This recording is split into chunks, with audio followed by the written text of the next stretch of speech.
नमस्ते दोस्तों, स्वागत है आपका हमारे आज के स्पेशल पॉडकास्ट में। मेरा नाम है आशीष शर्मा और मैं हूं आपकी पॉलिटिकल साइंस की टीचर। और मेरा नाम है अनीता शर्मा और मैं हूं आपकी हिस्ट्री टीचर। तो स्टूडेंट, ये जो पॉडकास्ट है उन सभी स्टूडेंट्स के लिए बहुत ज़्यादा इंपॉर्टेंट होने वाला है जो ह्यूमैनिटीज़ को लेकर बहुत सारे डाउट्स अपने दिमाग में रखे हुए हैं। फॉर एग्जांपल, ह्यूमैनिटीज़ क्या होती है, ह्यूमैनिटीज़ का आगे स्कोप क्या होता है और क्यों ये ह्यूमैनिटीज़ इतनी इंपॉर्टेंट होती है, ह्यूमैनिटीज़ और आर्ट्स में क्या डिफरेंस होता है, वगैरह वगैरह। तो सबसे पहले जानते हैं हम आशी मैम से कि मैम ह्यूमैनिटीज़ क्या होती है।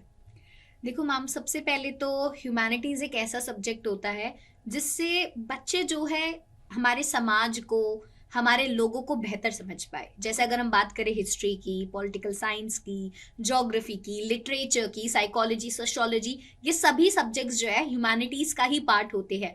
तो इससे जो है एक बच्चे का जो समाज को लेकर जो थॉट प्रोसेस है, हमारी ह्यूमन साइकोलॉजी का जो थॉट प्रोसेस है, वो जो है बच्चे को यहाँ पे समझ आता है। ओके तो बिल्कुल मैम ने सही कहा। जैसे मैम साइंस जो होती है वो एक नेचुरल वर्ड से जुड़ी होती है, इसी तरीके से ह्यूमैनिटी जो है एक ह्यूमन वर्ड से जुड़ी होती है, जिसमें हम सीखते हैं कि कल्चर क्या होता है, सोसाइटी क्या होती है, उसकी वैल्यूज क्या होती हैं, बिलीव्स क्या होते हैं, हिस्ट्री क्या होती है। साथ साथ में हम इसके कॉजेज और इफेक्ट पर भी बात करते हैं, जिससे कि हमें एक समाज को समझने में बहुत ज्यादा एज मिलता है। एग्जैक्टली। सो मैम, जैसे कि 10th क्लास तक तो हर एक बच्चा बेसिक सोशल साइंस तो पढ़कर आता ही है जी। बस अब बच्चों को ये कंफ्यूजन रहती है कि क्या क्लास 10th के बाद हमें आगे जाके ह्यूमैनिटीज लेनी चाहिए या फिर नहीं लेनी चाहिए। क्या ह्यूमैनिटीज सिर्फ वीक बच्चों के लिए, जिनके क्लास 10th में कम मार्क्स आते हैं, सिर्फ उन्हीं को ह्यूमैनिटीज लेनी चाहिए। तो मैम, एक बार आप ये बच्चों का डाउट क्लियर कर दीजिए कि ह्यूमैनिटीज सिर्फ कुछ ही बच्चों के लिए या फिर हर एक टाइप का बच्चा जो है ह्यूमैनिटीज ले सकता है। ये आपने बहुत अच्छी बात पूछी है मैम, और ये हमारी सोसाइटी में एक बहुत बड़ा मिथ है मैम कि वही बच्चा ह्यूमैनिटीज लेता है जिसके मार्क्स कम आते हैं, जो डफर होता है और पढ़ता नहीं है। जैसे घर वाले बोलते हैं कि आगे जाकर तेरे को आर्ट्स ही लेनी है, करना क्या है। तो मैं ये कहना चाहती हूँ कि ऐसा नहीं है कि हर एक जो वीक स्टूडेंट होता है वो ह्यूमैनिटीज की तरफ जाता है।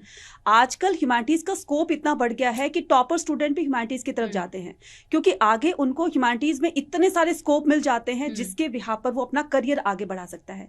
फॉर एग्जाम्पल कि कुछ लोग सोचते हैं, जैसे आज भी हमारे समाज के अंदर, कि ह्यूमैनिटीज ना कम मार्क्स जिसको आते हैं उसको ह्यूमैनिटीज मिल जाती है। तो ह्यूमैनिटीज तो हर कोई बच्चा ले सकता है, साइंस का भी ले सकता है। जिसका कॉमर्स में इंटरेस्ट हो, अगर मान लो एक बच्चे का साइंस में इंटरेस्ट है या कॉमर्स में इंटरेस्ट है, वो उस तरफ चला जाता है। लेकिन एक बच्चा है जो अपने फ्रेंड्स की देखा देखी उनके साथ में कॉमर्स ले लेता है या साइंस ले लेता है, तो आगे तो उसका करियर बिल्कुल ही चेंज हो जाएगा।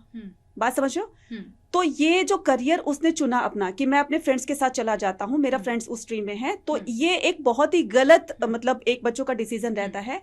तो मैं सबसे पहले बच्चों को यही कहना चाहूंगी कि जिस सब्जेक्ट में आपका इंटरेस्ट है, फॉर एग्जाम्पल कि आपका हिस्ट्री में है या पॉलिटिकल साइंस में है या वट एवर जो भी आपके साइंस या कॉमर्स के होते हैं, तो आप अपने इंटरेस्ट के हिसाब से आप अपनी स्ट्रीम्स को चूज कीजिए, देन उसके हिसाब से फिर आप अपने आप को आगे बढ़ाएं। तो मतलब ये है कि एक विजन क्लियर होना चाहिए कि आप अपने आप को अगले 5-10 सालों में कहाँ देखना चाहते हो। अगर आप अपने आप को 5-10 सालों में देख रहे हो कि मैं एक जर्नलिस्ट बन जाऊं या फिर मैं एक लॉयर बन जाऊं, तो उन 5-10 सालों के अकॉर्डिंगली आपको अपनी क्लास 10th में अपना डिसीजन लेना चाहिए। बिल्कुल। हाँ ठीक है, आप कंफ्यूज हो सकते हो, कंफ्यूजन सभी को होती है, हर एक महीने में हमारा इंटरेस्ट चेंज होता है। बट आपको फिर भी अगर आपको लगता है कि आपका इंटरेस्ट ज्यादा ह्यूमैनिटीज वाली साइड पे है, तो आपको उस अकॉर्डिंगली जो है अपना स्ट्रीम जो है चूज करनी चाहिए। जी मैम। और मैम, फिर तो क्लास 10th के बाद ह्यूमैनिटीज में भी तो इतने सारे सब्जेक्ट्स है, सोशियोलॉजी भी है, हिस्ट्री भी है, पॉलिटिकल साइंस भी है, ज्योग्राफी भी है और आपका इंग्लिश लिटरेचर भी है। बिल्कुल। तो बच्चों को किसके अकॉर्डिंगली अपने सब्जेक्ट्स कॉम्बिनेशन ये बनाने चाहिए? जैसे अगर देखो मैं अपनी बात करूं तो मुझे स्टार्टिंग से ही 10th से ही मुझे हिस्ट्री में धीरे धीरे इंटरेस्ट आने लगा। तो मैंने डिसाइड कर लिया था कि आगे चलकर मुझे हिस्ट्री में अपना करियर बनाना है। तो फिर क्लास 12th में आई, देन उसके बाद मुझे लगा कि यार हिस्ट्री तो बहुत ज़्यादा इंटरेस्टिंग है, तो अब मैं क्या करूँगी कि आगे चलकर अपनी ग्रेजुएशन में मैं अपना हिस्ट्री ऑनर्स ही करूँगी। तो फिर मैंने आगे अपना हिस्ट्री में ऑनर्स अपना सब्जेक्ट चूज़ किया।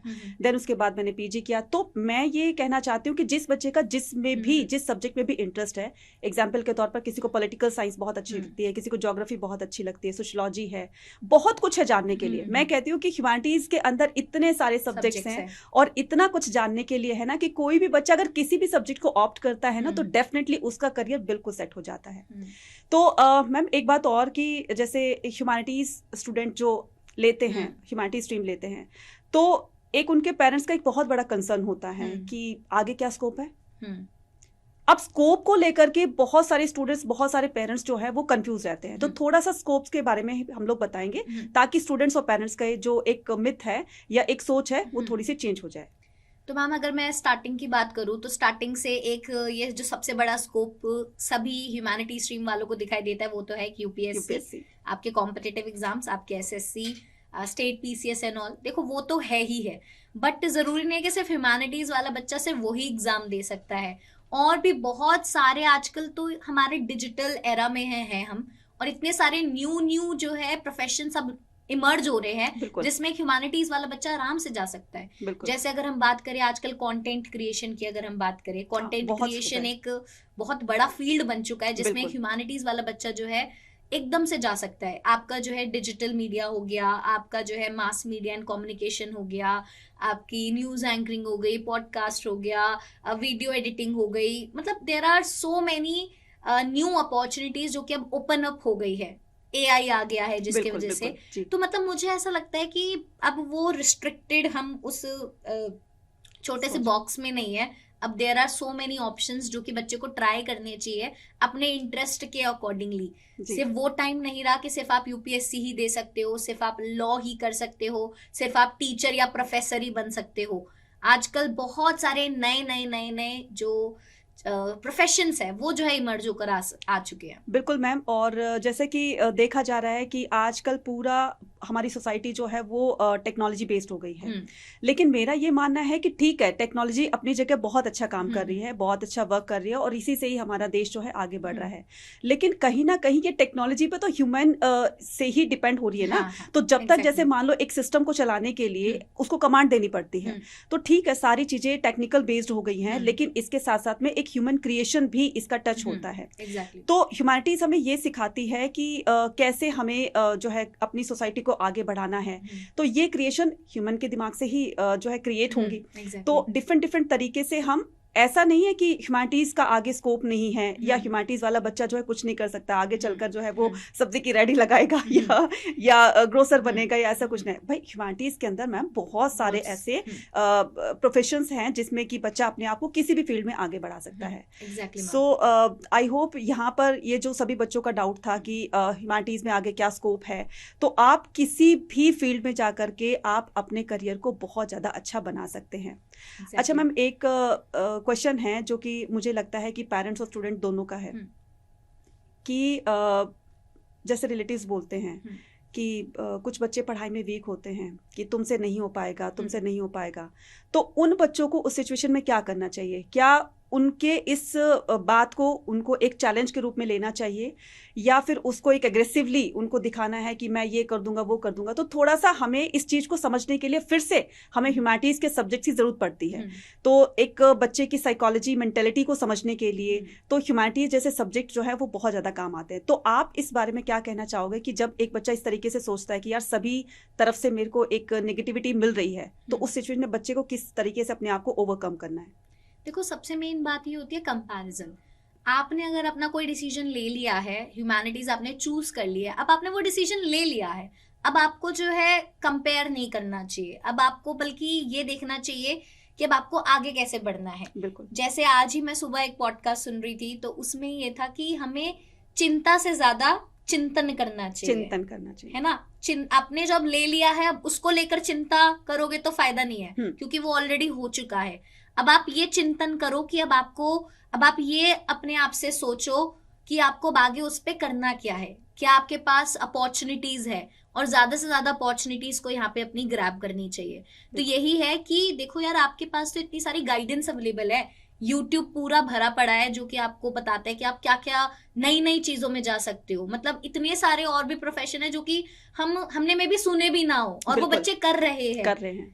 ठीक है। साइकोलॉजी का पहले इतना स्कोप नहीं होता था, नहीं बट होता था। हमारी जो टॉपर है इस बार ईशानी देवनाथ, वो बिल्कुल साइकोलॉजी, उसको शुरू से ही पता था कि उसको साइकोलॉजी ऑनर्स ही करना है। बिल्कुल तो मतलब वो ही एक चीज होनी चाहिए कि आपको एक जो टॉपर और एक मीडियोकर बच्चे में डिफरेंस होता है कि टॉपर जो है अपने 10 साल आगे के प्लान करके चलता है, जी। और जो एक एवरेज बच्चा होता है या फिर नहीं होता, उसको अपना अगले 10 मिनट भी नहीं पता होते। तो देखो टाइम काफी कीमती है, तो आई थिंक आपको अपनी लाइफ को प्लान करके, ठीक है बहुत सारी चीजें आएगी आपके प्लानिंग के अकॉर्डिंगली नहीं होगी, बट हम जितना कर सकते उतना तो करना चाहिए। बाकी जो है, जो आपकी मेहनत होगी और आपकी जो किस्मत होगी वो सारी साथ देगी, और आगे आप जो है बहुत बेटर करोगे।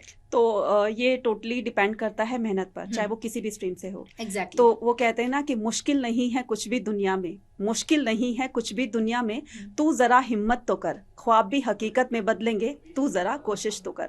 तो कोशिश करने वालों की बिल्कुल कभी भी हार नहीं होती है, तो लगातार कोशिश करते जाइए।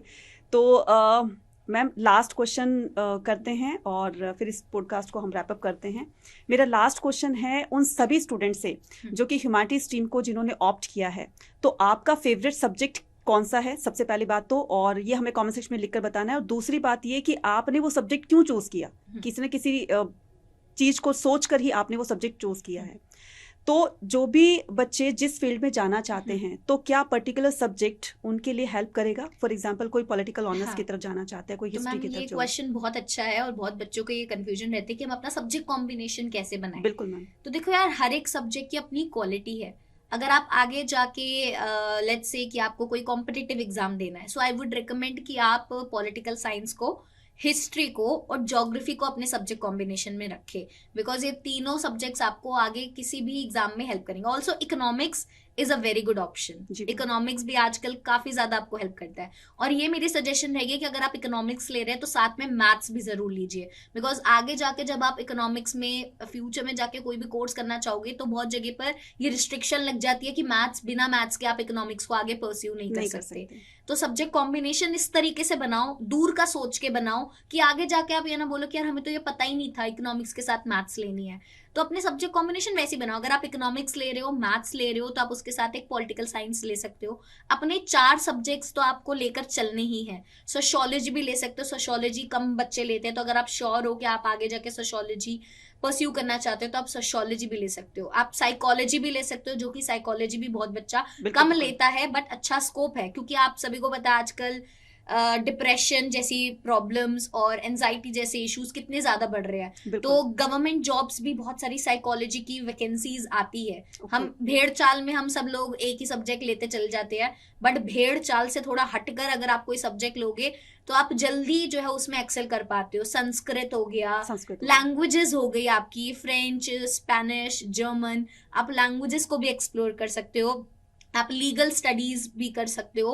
मतलब देखो, पॉलिटिकल साइंस हो गया, हिस्ट्री हो गया, हर कोई ले रहा है वो। अगर आपको इंटरेस्ट है तो उसमें जाओ, बट अगर आप कुछ हटके करना चाहते हो, जल्दी कुछ अचीव करना चाहते हो, तो आई थिंक आपको थोड़ा सा एक अलग पाथ जो है चूज करना चाहिए। अपना सब्जेक्ट कॉम्बिनेशन सोच समझ के, आगे किसी की राय लेके, पहले अपना पूरे जो है, जो आपके बड़े हैं उनसे सबसे पूछ के, गाइडेंस लेके आपको जो है चूज करने चाहिए। अपने देखा देखी चूज नहीं करने चाहिए। तो सब्जेक्ट कॉम्बिनेशन बहुत इंपॉर्टेंट है। तो मैम ने बहुत अच्छी अच्छी बातें बताई हैं, बहुत अच्छी अच्छी गाइडेंस दी है आप सभी बच्चों को, और आई होप कि सभी बच्चों के डाउट्स जो है ह्यूमैनिटीज़ को लेकर क्लियर हो गए होंगे। तो इसी के साथ मैं और आशी मैम आप लोगों से लेते हैं विदा, और जल्दी ही अगले पॉडकास्ट के साथ हम लोग आएंगे, जल्दी ही आपके सारे डाउट्स क्लियर करने के लिए। So thank you very much. Thank you so much बच्चे। बाय।